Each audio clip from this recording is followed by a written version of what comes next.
Merci Monsieur le Président, Madame la Vice-Présidente.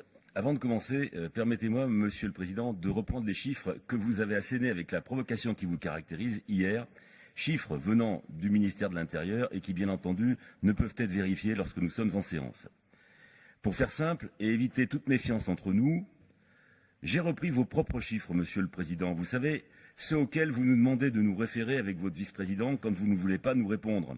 Je parle des comptes administratifs que nous devons consulter pour avoir la connaissance des politiques régionales. Et donc, il s'agira bien de vos chiffres, et je vais vous les donner. En 2016, les dépenses de notre région Auvergne-Rhône-Alpes s'élevaient à 576 millions pour la formation professionnelle. En 2017, à 470 millions, soit une baisse de 18%. Si on rajoute ce qui est inscrit en baisse en 2018, 25 millions, vous voyez que nous sommes bien autour de 125 millions de baisse. Voilà. Donc je vous donne rendez-vous à la prochaine réunion pour que nous regardions ensemble les comptes administratifs des régions dont nous avez parlé hier et qu'on puisse comparer les chiffres et se mettre d'accord pour qu'il n'y ait pas de bataille de chiffonniers. Je passe donc au rapport qui nous est présenté. Je ne vais pas faire comme Jacques Chirac, je dirais simplement 2 ans et un peu plus d'attente pour entendre enfin parler du CREFOP et du CPRDFOP. 2 ans et un peu plus pour nous proposer un texte qui reprend pour l'essentiel le fonctionnement précédent, qui parle aussi de territorialisation, que vous avez pourtant, dès votre arrivée, totalement supprimé. Alors pourquoi cette attente? Incurie ou volonté politique? Vous connaissant, je pense vraiment que c'est un choix politique. Ce choix vous aura permis de tenter de passer en force, d'éviter de respecter les textes législatifs, voire de contourner les partenaires sociaux. Vous êtes dans ce cas une des dernières régions à proposer ce CPRD-FOP. Et nous ne prenons pas pour argent comptant la fable que vous nous avez proposée en commission, dans laquelle vous attendiez la nouvelle loi. Je ne parle pas de l'apprentissage, car vous n'avez pas le don d'ubiquité et à votre arrivée, on n'en parlait pas. Mais peut-être que nous allons avoir de grandes affiches maintenant, parce que vous pourriez en faire un élément de propagande pour vanter que vous êtes la dernière région à l'avoir voté. Je vous avais averti qu'en cassant l'outil de formation sans remplacer immédiatement celui-ci par un nouveau dispositif, vous preniez le risque de licenciement de professionnels, de disparition d'organismes et de manque de formation pour les publics les plus loin de l'emploi. Malheureusement, c'est ce qui s'est passé, et devant cet échec, vous avez tenté le passage en force en présentant un texte en commission permanente dont nous reparlerons tout à l'heure, pour ne pas faire apparaître vos retards sur le CREFOP, puisque vous auriez dû le saisir. Mais nous en reparlerons dans la prochaine délibération. Pour autant, nous y voilà. Le texte proposé peut paraître lourd, voire assez vague pour certains, mais je sais la difficulté de mettre tous les partenaires d'accord sur un texte commun.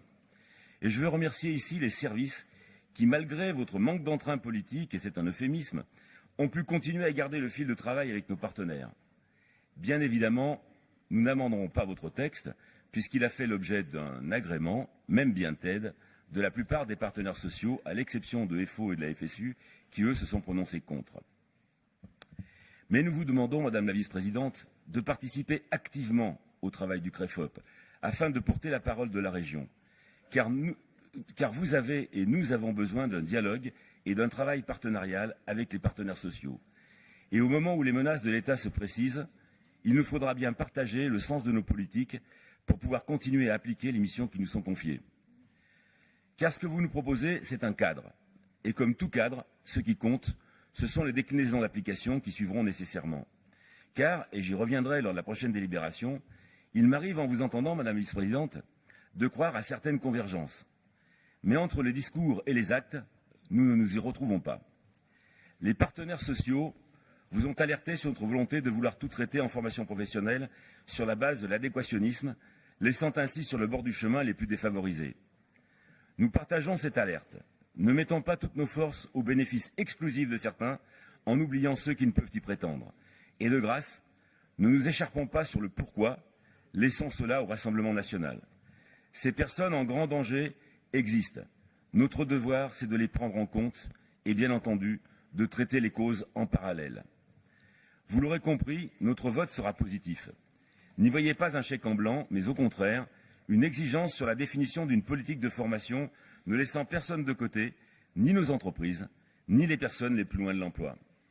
Je vous le redis, Madame la Vice-présidente, la formation professionnelle et l'apprentissage mériteraient un travail en commun de tous les élus, même si je peux vous donner acte d'une écoute satisfaisante en commission. Un travail préventif nous permettrait, j'en suis sûr, de faire progresser nos politiques.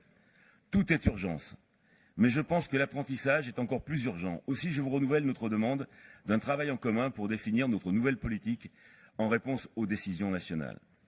Et bien entendu, ce travail préalable avec les élus vous permettrait de travailler sereinement avec les partenaires sociaux au sein du CREFOP et d'aborder comme le souligne Monsieur Reynaud, pardon, excusez-moi, mais c'est fini depuis longtemps. Je finis. Et Non, c'est fini. Très bien. Alors je dis simplement que je me rallie à ce que dit Césaire. Monsieur Reynaud, c'est la même règle pour tout le monde. Je vais même laisser quasiment 30 secondes de plus en étant distrait. Juste, Monsieur Reynaud.